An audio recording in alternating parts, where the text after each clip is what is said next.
आदाब, मैं आगा खुर्शीद खान। पूरे देश आज़ादी का अमृत महोत्सव मना रहा है।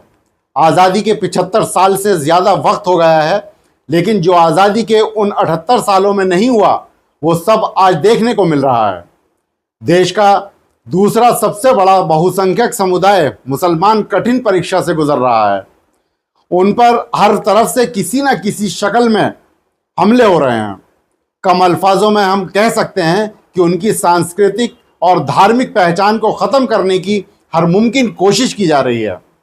साथ ही उन्हें दूसरे लोगों से सामाजिक रूप से अलग थलग करने की कोशिश भी चल रही है। उनसे छोटे मसले पर वतन परस्ती का सवाल पूछा जाता है। उनके हर मसले पर जमकर मीडिया ट्रायल का सामना करना पड़ता है।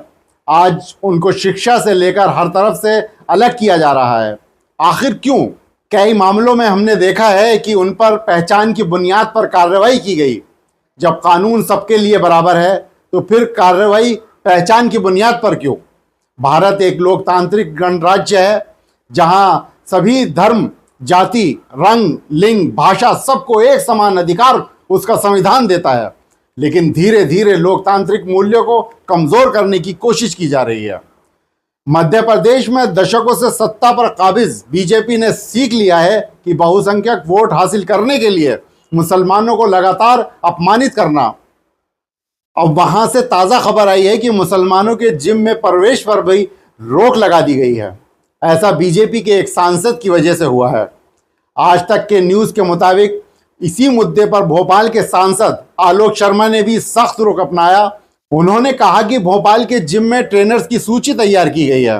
महिलाओं के लिए केवल महिला ट्रेनर होने चाहिए। मध्य प्रदेश में मोहन यादव की सरकार है। यहाँ लव जिहाद और लैंड जिहाद नहीं चलने दिया जाएगा।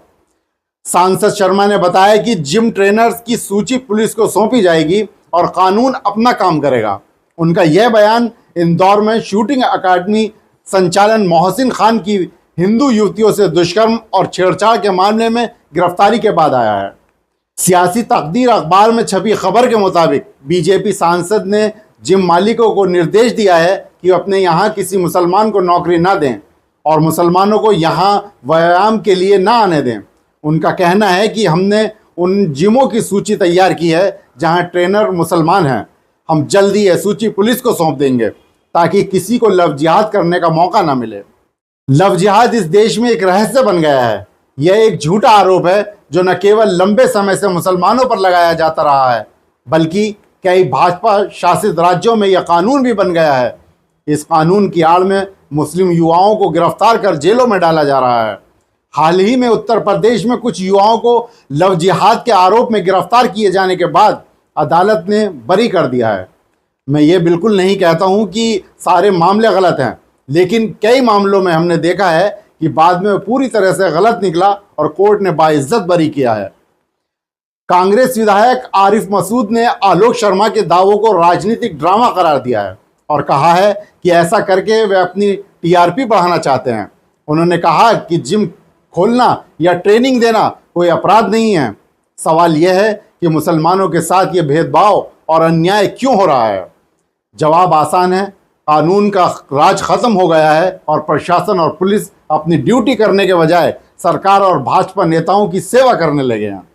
यही कारण है कि ऐसे लोगों के खिलाफ कोई कानूनी कार्रवाई नहीं होती, बल्कि ये कहना ज़्यादा सही होगा कि उन्हें पूरी छूट दे दी गई है।